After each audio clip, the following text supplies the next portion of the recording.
Uma maravilhosa tarde para você que está acompanhando mais um episódio do programa Engenheirando e mais um sábado à tarde estou aqui com você para receber um convidado mais que especial. Você já sabe do meu compromisso, eu sempre escolho um convidado da mais alta patente da engenharia do estado do Pará para que você possa aprender de forma inteligente e descontraída. E o convidado de hoje, ele é representante da engenharia civil. É um convidado muito importante, mas antes de apresentar o nosso convidado de hoje, meu diretor, solta a vinheta.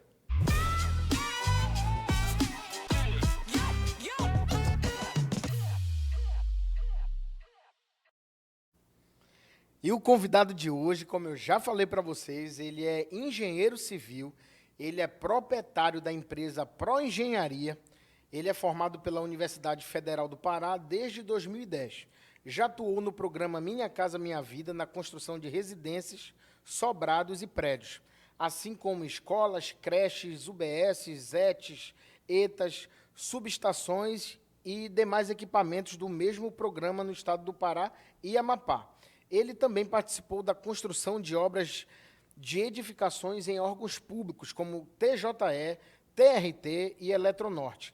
Na área de infraestrutura, esse convidado, ele também esteve presente na construção de algumas rodovias do estado do Pará, como PA 462, PA 160 e Pernaleste, e também no programa de asfalto pelo Pará nos municípios do Lago Tucuruí, através da SEDOP. Esse convidado, rapaz, eu estou até cansado de ler essa patente. Ele também já realizou trabalhos na construção de barragem de rejeitos e obras ligadas à mineração no estado do Maranhão pela empresa Aurizona. E o convidado de hoje é o engenheiro civil Pablo Moraes Oliveira. Pablo, muito obrigado por aceitar o nosso convite. Estou muito feliz de você estar aqui hoje. Eu que agradeço a você, Ed, pela oportunidade, né, de também colocar em ênfase aí a proengenharia, né, como você falou aí, a nossa patente, né, de uma maneira que a gente possa estar somando com a engenharia de modo geral, com a experiência que a gente tem no mercado aí, já há aproximadamente 23 anos, né? Formado em 2010, mas já atuava no mercado desde 2001. Então, é algo que pode vir para somar na questão de engenheirar. Muito bom, muito bom. E é isso mesmo. Eu já quero te fazer um convite, vou pegar o capacete, tem um monte de pergunta para te fazer, mas o convite que eu faço para todo mundo, vamos engenheirar? Vamos sim. Que bom, meu amigo. Então eu acho que vale a pena falar que a gente se conheceu aí no Rojão, no trampo, né? Isso. Você era o diretor, né, pelo que eu entendi, da engenharia civil, de uma obra de pavimentação.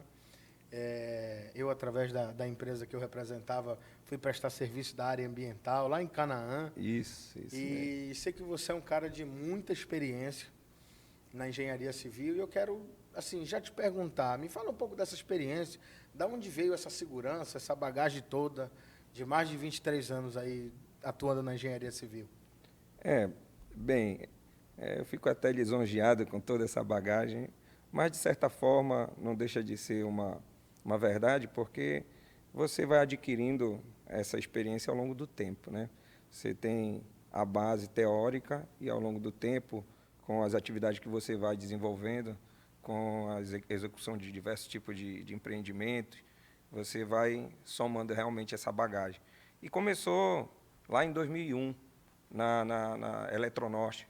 Trabalhei lá como fiscal de obras, aí fui fazendo um network, né, conhecendo muitas empresas e executando diversos trabalhos dentro da área elétrica, né, onde entra o conhecimento com subestações, que entra também ali o desenvolvimento de várias construções, de edificações dentro da própria Eletronorte e também alguns conhecimentos dentro da área de laboratórios lá, porque, inclusive, o centro de laboratórios da Eletronorte, eu tive ligado até em algumas construções em Tucuruí, mesmo, nas últimas etapas da construção de Tucuruí, o HS, se não me engano, a 22 e a 23, eu tive presente.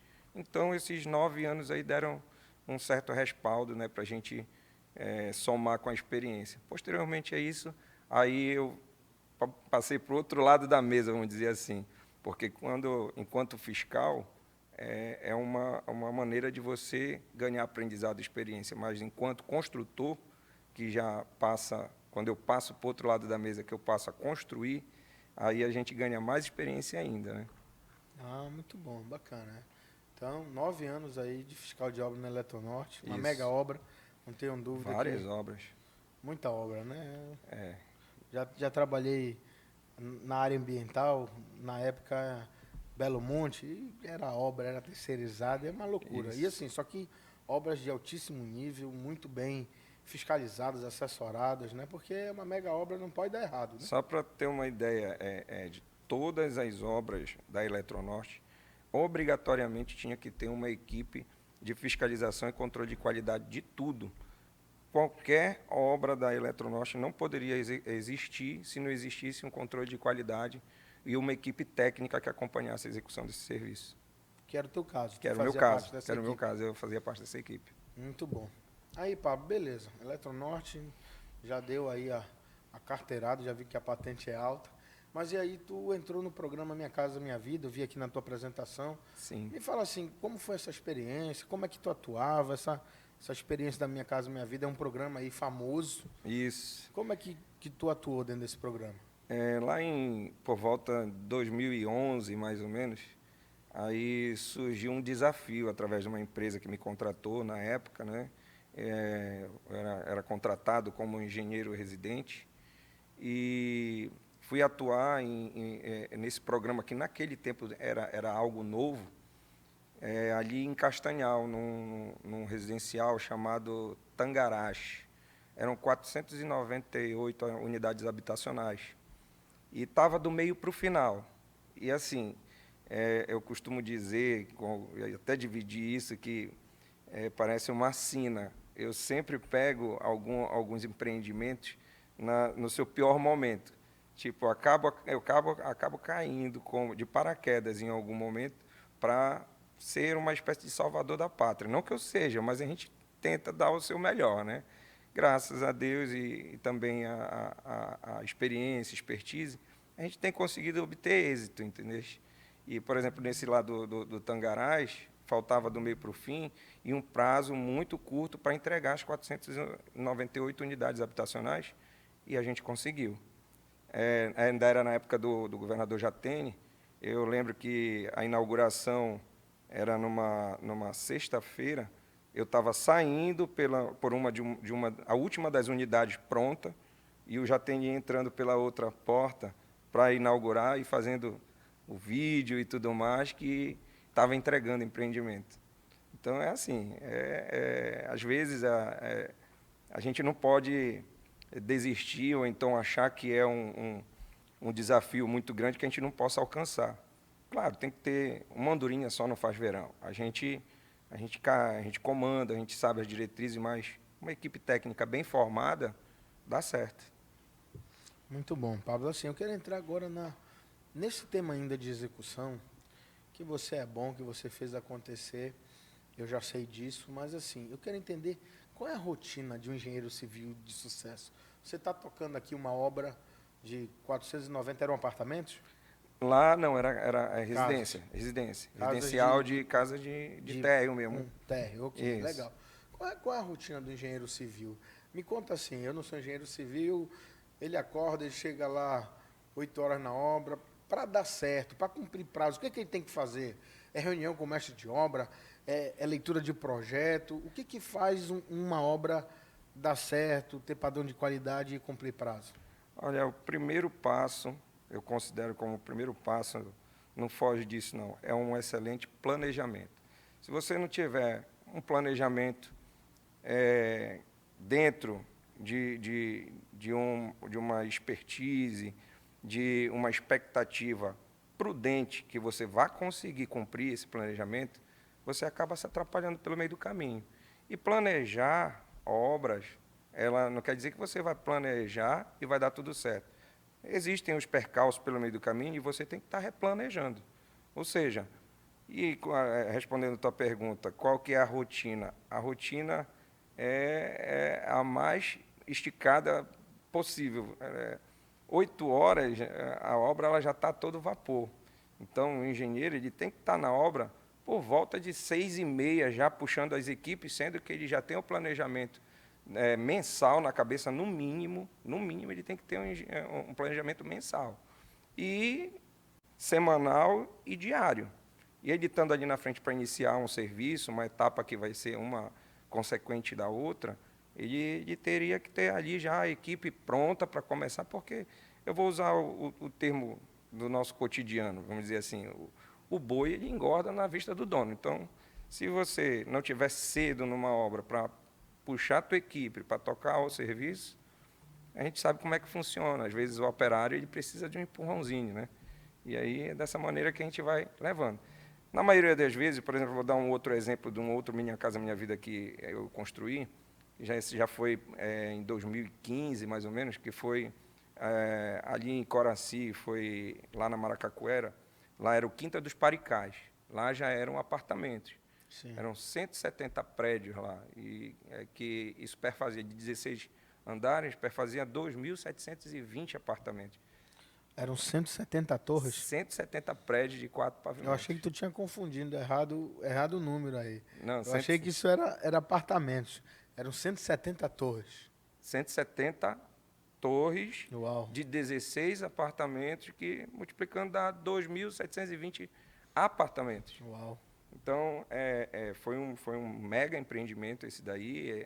Tinha todos os equipamentos envolvidos, que era aquela questão das creches, da UBS, escola, e toda a parte de infraestrutura, de drenagem, subestação, estação de tratamento de esgoto, de água. Então, era um empreendimento totalmente completo.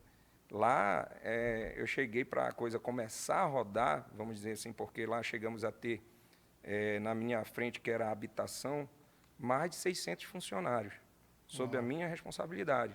Então, eu chegava às 6h30 e saía de lá às 11 horas da noite, debaixo de chuva, ossos do ofício. Mas eu tenho orgulho de dizer isso, porque isso faz com que você só enobreça, né, a sua carreira profissional. Essa tu chegou desde o início? Essa eu cheguei desde o início. E saiu quando entregou? Saí quando entregou. Então, a parte habitacional, tu eras o engenheiro responsável. O engenheiro responsável. Legal, muito bom. Que legado, né? Mais de 2.000 apartamentos. Onde de repente tem alguém até nos assistindo agora na Rede TV. Mora lá em Quinta dos Paricás? Quinta dos Paricás. Olha aí, a audiência é lá de Coraci. Você está assistindo a gente, de repente você está aí no sofá da sua casa, aí no Quinta dos Paricás está aqui o homem, olha. Engenheiro responsável que aplicou seu conhecimento técnico, tocou aí a equipe para que ela alcançasse seu máximo potencial e conseguisse entregar esse empreendimento. É bacana, né? Eu acho que às vezes a gente nem para tanto para pensar nesse legado que a engenharia traz, né?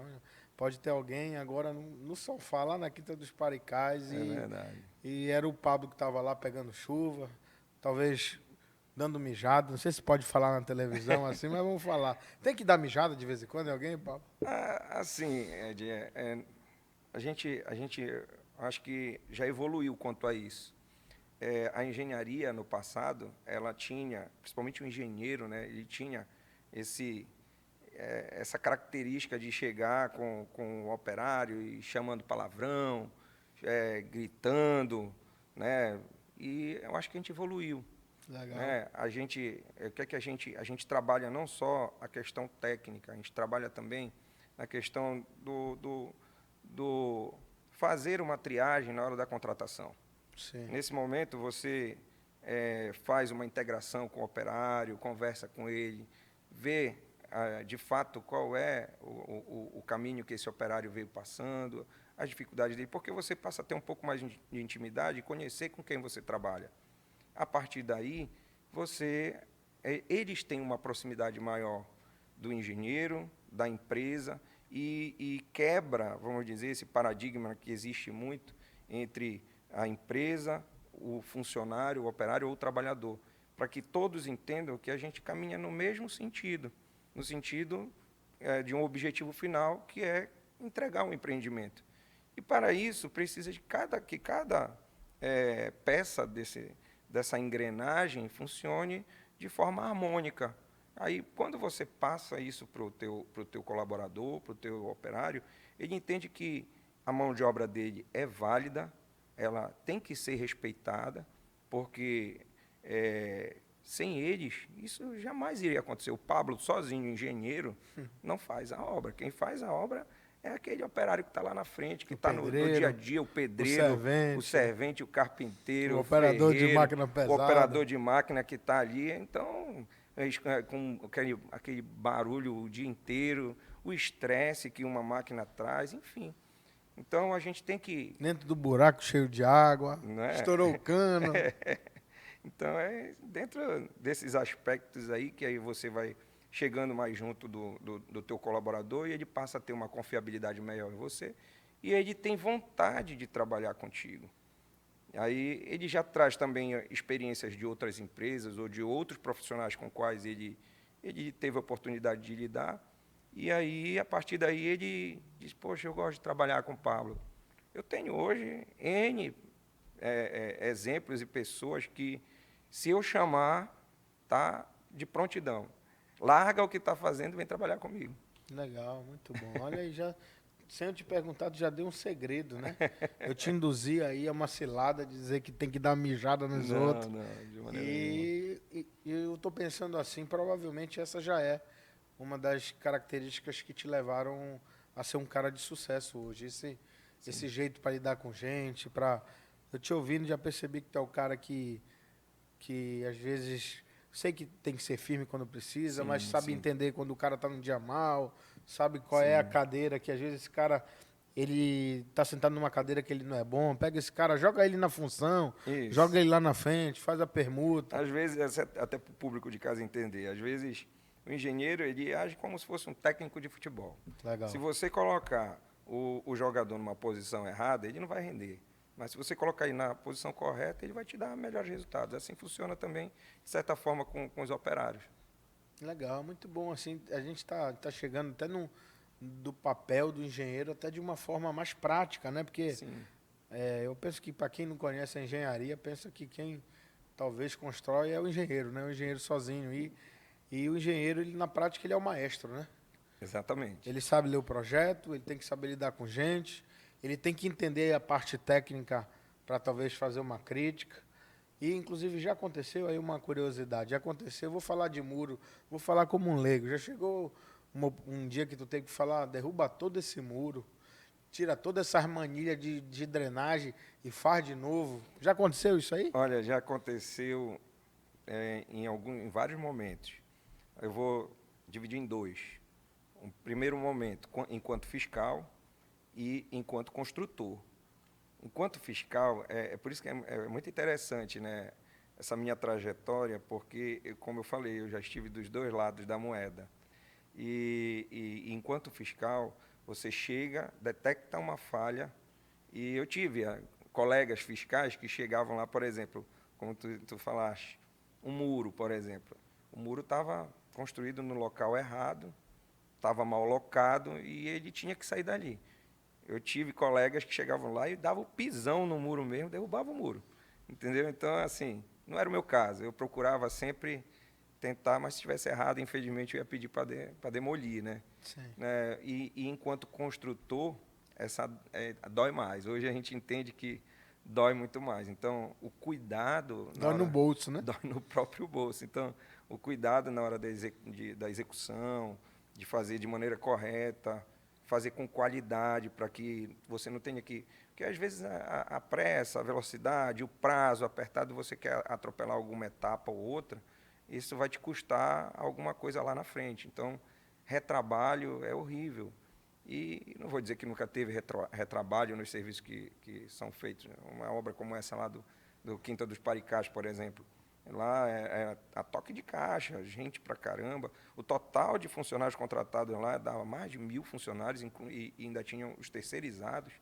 Então, era um verdadeiro formigueiro de pessoas trabalhando ali ao mesmo tempo, fazendo tudo para atingir o prazo, e uma coisa ou outra passava. Aí, senti na pele lá o que era retrabalho.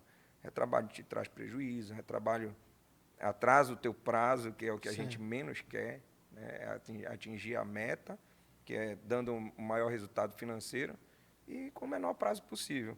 Então, tive de refazer muitas coisas, mas isso tudo soma, né? Na verdade, é errando que a gente vai aprendendo a acertar. Sim, bacana. Pablo, eu quero falar de rodovia. Foi nesse lugar que eu te conheci. Sim, Eu prestei um serviço lá em Canaã. Você era o engenheiro responsável pela obra lá da PA 160. é, Hoje deve estar pavimentada, né? Acho que estão pavimentando, na verdade. já está Eu pavimentado. fui lá, não estava aí sem um asfalto, estava fazendo um serviço na área ambiental, voltei ali na PA Foi. 160. E a gente se conheceu nesse contexto. Você é um cara com muita experiência nessa parte de pavimentação asfáltica. Olha, tem até vídeo de obra. Isso aqui é vídeo É, de obra você tocando? esse aí eu estava trabalhando nessa empresa como diretor técnico lá. Legal. E tanto Rapaz, essa aqui nessa. é a 160? Essa é a PE 160. Ah, legal. Ela interliga Canaã dos Carajás até um ponto no Marco 70, lá é BR, na BR 155. É uma obra de extrema importância ali para aquela região, porque geograficamente, se você for olhar no mapa, quando você entra ali em Eldorado dos Carajás para ir até Parauapebas, aí é como se você fizesse um contorno. E essa rodovia, ela evita que você dê essa volta, que ela encurta em 200 quilômetros. Então, ela interliga o sul do Pará, a Canaã dos Carajás, a Curionópolis, a própria Paraupebas, o percurso em 200 quilômetros, Uau. que você teria que dar essa volta para poder chegar nesses municípios.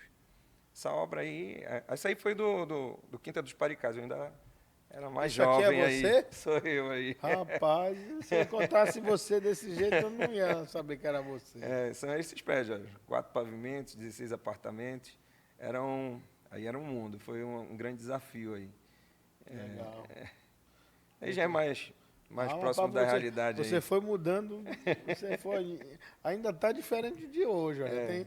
Tem 3 seres humanos Porque aí, diferentes. aí já estou no sol, né? Ah, aí tá no Aqui, rojão. aí eu estou no batente. E é importante que a gente também, vamos dizer assim, de quem está na direção, quem está no gerenciamento, está acompanhando o trabalho de perto, né? Porque às vezes a gente, à distância, a gente não consegue enxergar tudo muito de perto. Aí foi um 60, 462, falando de PA, né? Foi também a Perna Leste, que está interligando, agora está pronta. Não sei se tu já teve a oportunidade de passar por ali.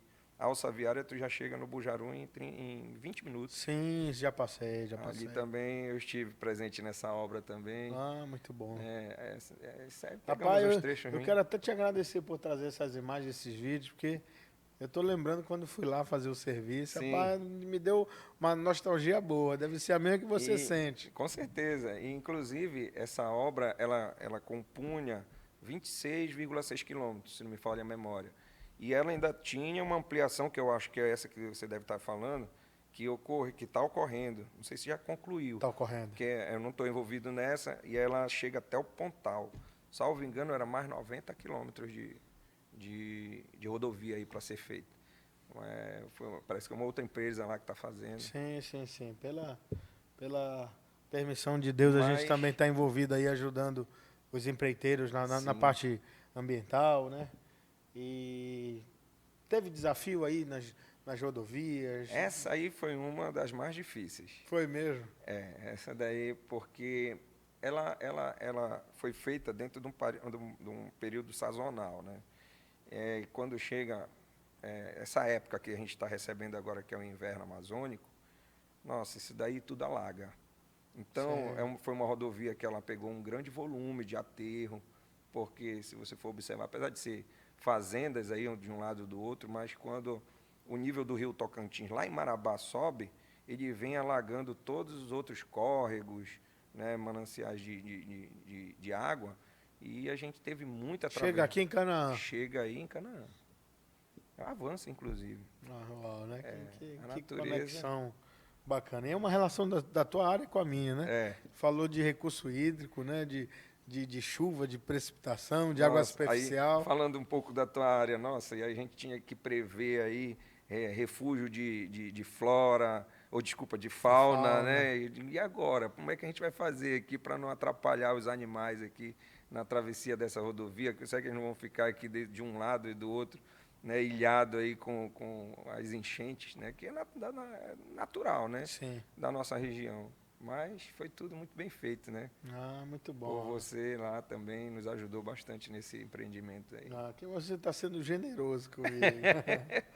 Mas aí, Pablo, agora eu quero. Cara, hoje você, pelo que eu entendi, aqui você estava trabalhando por uma construtora e me parece que agora você é o dono da construtora.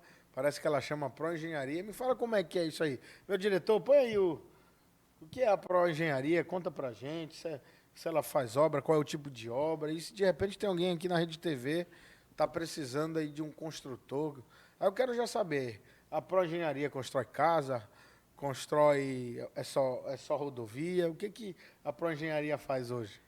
A Proengenharia hoje ela faz de um pouco, de tudo um pouco, vamos dizer assim, dentro da engenharia. Somando todas essas experiências que eu venho tendo ao longo desses anos, aí eu resolvi abrir, né, o nosso próprio empreendimento, próprio negócio e tentar atender o público, né? Vamos dizer assim, eu já saí de uma questão de fiscalização, passei a ser empreendedor mais contratado e agora eu estou sendo o próprio construtor, né?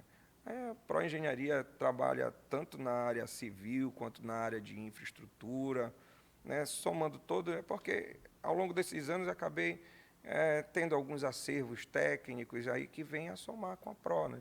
Então a gente tá entrando também em processos licitatórios, né? Legal. E também fazendo algumas terceirizações junto a algumas empresas que também já estão no mercado, assim como também atendendo o mundo privado, né? Residências, prédios, condomínios, isso tudo tem surgido aí, graças a Deus, para a gente no mercado e a gente tem conseguido atender aí o nosso público. Legal. Então alguém que está querendo fazer uma obra de pequeno, médio, grande porte, reforma, tudo a Isso, Proengenharia trabalha. com certeza, pode chamar a É só entrar em Proengenharia. contato aqui, está atualizado Esse o é número. o WhatsApp da empresa, né? Ou pelo e-mail atendimento@proengenharia.net.br, que a gente vai estar atendendo, entregando proposta e sem nenhum tipo de custo. Pode chamar que a gente vai lá, a gente faz uma visita, dá o orçamento e se o cliente estiver interessado e se agradar do nosso preço, a gente vai estar também à disposição para executar no menor prazo possível e com a melhor qualidade, com certeza. Muito bom. E prazo, eu vi você realmente fazendo uma ótima gestão, né? Porque você está aqui no programa. Se não fosse, eu ia trocar de assunto. Mas como é verdade, eu vi você e um dia até me chamou a atenção. Acho que vale a pena destacar isso, porque eu acho que não é todo profissional que tem essa responsabilidade quando lida com o dinheiro dos outros. Sim, A gente estava falando um dia de um orçamento de uma obra, não sei nem se pode falar qual é, mas a gente estava conversando, cara, essa obra aqui está operando aí num prejuízo de alguns milhões, e eu te vi preocupado. E eu achei isso interessante, que o dinheiro não era teu, né? Assim, você sim, não era o investidor, você era o engenheiro civil da obra, sim, e eu sim. percebi muita responsabilidade na sua fala, percebi preocupação, e eu penso que hoje isso é uma carência. No Eu, como mercado, né? empresário, No eu mercado. sinto que, às vezes, os profissionais, eles não sentem a dor do empresário. Ah, dinheiro não é meu, não sou investidor. Esse cara é rico. Rapaz, eu já ouvi muito isso. Ah, tem muito dinheiro para queimar. Ele não se preocupa com o dinheiro do contratante dele. E eu vi isso em você. É, Quero até te parabenizar. Eu acho que isso já é um grande diferencial. E sim, não sei o que, que tu pensa sobre isso. E agora tu tá do outro lado, né? Imagine se você não tivesse sido fiel no pouco, né? é Agora você verdade. vai tem uma equipe, né? Tem funcionários. E como é que tu pensa sobre essa questão aí de gestão financeira em obra? Ed, o que é que acontece? É até lamentável o que eu vou comentar, mas é uma realidade. Infelizmente, existe profissionais e profissionais. Não vou dizer que eu nunca tive um profissional que trabalhou comigo que não se dedicou. Tive vários. Mas tive também uma vasta lista daqueles que realmente só passaram. Esses que passam, eles não fazem a diferença, né? E aí acaba ficando pelo caminho. Então, o que é que eu trouxe? Trago de muitos anos, trago da minha experiência e desde que eu entrei nesse ramo, né? Primeiramente, dar o meu melhor e me preocupar com para quem eu estou prestando o serviço. Isso tá no meu DNA. Não sei se, como você falou, não são todos. Às vezes a gente acaba se decepcionando, Sim. mas vem isso. É algo que eu tomo, todo empreendimento que eu pego para executar, eu tomo como se fosse meu. Independente se é da Pro Engenharia ou não hoje, não é o caso, mas se eu for tocar algum empreendimento teu, por exemplo, pela tua empresa, não tenha dúvida que vai ser o mesmo empenho que eu teria pela Pro, eu vou ter pela tua empresa. Até porque, agora, lógico, que hoje eu tenho uma visão muito mais ampla, né, entendo, mas desde sempre lá de trás eu sempre tive, como eu falei, no meu DNA isso aí. Me preocupar com o resultado da empresa, porque o meu patrão, estando satisfeito com o meu trabalho, ele vai me pagar com satisfação, ele vai até me bonificar. Eu recebi várias bonificações ao longo da minha carreira, né? Quando eu entrei, só para título de informação, a Eletronorte, por exemplo, entrei trabalhando no Eletronorte, ganhando um salário mínimo, e saí de lá ganhando R$ 5.000, sem pedir um aumento. O meu chefe direto via o meu desempenho, minha desenvoltura, e achava por bem, todo ano, não, vamos melhorar aqui que o Pablo foi eleito em algumas empresas como um funcionário de destaque, funcionário do ano, ganhei alguns prêmios dentro das empresas. Isso só faz tanto somar, né, com toda essa experiência que eu tive ao longo desses anos, quanto dar vamos dizer assim, um pouco mais de ânimo para o funcionário trabalhar. E eu trago isso para os dias atuais para a Pro-Engenharia. Eu tive funcionário que eu vi se destacou, ele nem esperava. Eu digo, olha, você merece uma bonificação. Isso também vale, né, para todos nós, empresários, para que os outros colegas também que estão no ramo aí, que reconheçam a mão de obra, porque, como eu falei no início do nosso bate-papo aqui, a gente precisa reconhecer quem, de fato, faz as nossas empresas terem sucesso. Sim. Que a gente faz o comercial, a gente está aqui com a técnica, a gente está com o planejamento, a gente sabe fazer a coisa da maneira certa, mas quem vai fazer é aquele cara que está lá, vamos dizer, no fronte de guerra, vamos dizer assim, pegando sol todo dia. Legal, né, muito bom. Na luta. Não tenho dúvida que é mais um motivo do porquê você cresceu. Infelizmente, o nosso tempo voou. Já? Rapaz, já estouramos o tempo de programa, mas, Pablo, obrigado por ter aceitado o convite. Foi um papo muito bacana, muito confortável. Desejo aí que você e a Proengenharia continue crescendo, que você continue fazendo muitas obras. Inclusive, se tiver serviço na área ambiental, segurança do trabalho, liga pra gente. Com certeza. A gente vai estar lá para dar esse apoio, para ser parceiro de vocês. E obrigado, Pablo. Obrigado por ter aceitado o nosso convite. Eu que agradeço. Valeu. Agradeço a você. Então, e a você, tivemos aqui um papo de altíssimo nível com o engenheiro civil Pablo. Esse foi o episódio 15 do programa Engenheirando. Nunca se esqueça que todo sábado às 15 horas, eu e você temos um compromisso marcado. Você aí sentado no seu sofá, comendo aquela pipoquinha com manteiga, um suco, uma Coca-Cola do lado, e eu e um mega convidado aqui batendo papo de engenharia e trazendo grandes insights para você. Então, muito obrigado por trazer audiência para esse programa. E no sábado que vem, às 15 horas, a gente tem outro encontro marcado. Fui!